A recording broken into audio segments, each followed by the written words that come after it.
आज चाहिँ पल्लो घरमा बिहाको तयारी यस्तो छ है तयारी। हेलो हेलो हेलो साथीहरू, तपाईँको के छ खबर? मेरो चाहिँ ठिक छ है साथीहरू। यहाँ चाहिँ फुपूले बेल दिनुभयो।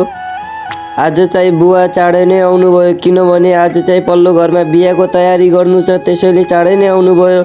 यहाँ चाहिँ दिदी पनि आएकी रहेछ। मैले भान्जालाई भने भान्जा ल ल ल मामालाई जिजी गर्नु भनेको त भान्जाले कति छिटो मलाई जिजी गरेको हो। त्यसपछि चाहिँ यहाँ भाउजूले मेरो साइकल बनाइदेऊ न हो भनेको, म पनि यहाँ बनाइसकेँ। अनि पछि बाहिर हेर्छु त यहाँ बिहाको तयारीको लागि दाइ र अङ्कल मिलेर एउटा केलाको खम्बा लिएर जाँदैछन्। मलाई पनि एउटा काम दिनु न हो, म पनि खाली छु। यसो आज हल्का छिटो नै आएको भनेको चाहिँ यहाँ चाहिँ दाइ पनि आयो फाउडा लिएर। दाइ चाहिँ पुरा सपोर्टमा आएको। ल त्यसपछि काम गर्नुपर्छ भनेर हामी उता गएको। के गर्ने, उता अरू केटाहरू सुशान्तहरूले गरेर यहाँ चाहिँ केलाको खम्बा ल्याइसकेको रहेछ। त्यसपछि हामी चाहिँ घर गए केलाको खम्बा गाड्नलाई। यहाँ चाहिँ दाइ मिलेर पुरा सपोर्टमा गर्दैछन्। अनि पछि ल तिमीहरू पनि काम गर्न जाऊ, केही पनि काम गर्दैनौ भनेको हामी चाहिँ ल हामी पनि जान्छु भनेर हामी पिपलको रुखमा आएँ। म चाहिँ चढ्दैन है साथीहरू, मलाई डर लाग्छ है। यहाँ चाहिँ दाइ पछाडि लाग्छ। मैले किन गरेको भनेको यो चाहिँ ड्राइभिङ लाइसेन्सको लागि भन्छ मलाई चाहिँ। यहाँ चाहिँ माथि जामुनको रुखको माथि अङ्कल गएर हाँगो टुटाउँछन्, तलबाट सुशान्त तान्छ हो। यस्तो लोड्छ नि खल्लामा, अब के भन्ने, 2-3 ताल ट्राई गरिसक्यो, त्यही पनि सक्दैन हो सुशान्तले पनि।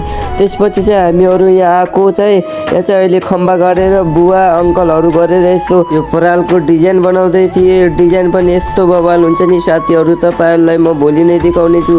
हामी चाहिँ अब के गर्ने भनेर कपाल काट्न गयो। कपाल काट्ने ठाउँमा यति धेरै भिड थियो साथीहरू। 2 बजी गएको, अहिले 3 बजीसम्म पनि पालो आएको थिएन। फाइनली हल्का पछि चाहिँ मेरो पालो आयो है साथीहरूले। अहिले चाहिँ 4 बजीको थियो।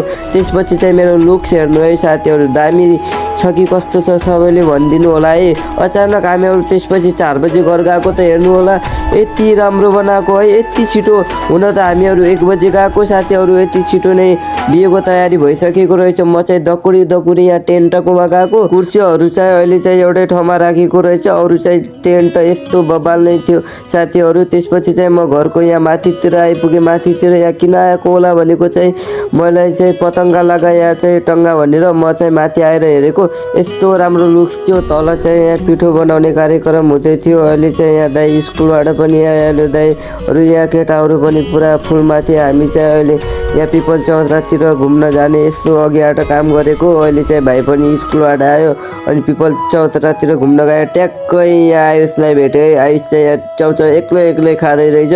हामीले पनि यहाँ भेटेपछि अब दिनु नै पर्यो नि साथीहरू, नदिएर कहाँ हुन्छ र। अब दिएपछि यहाँ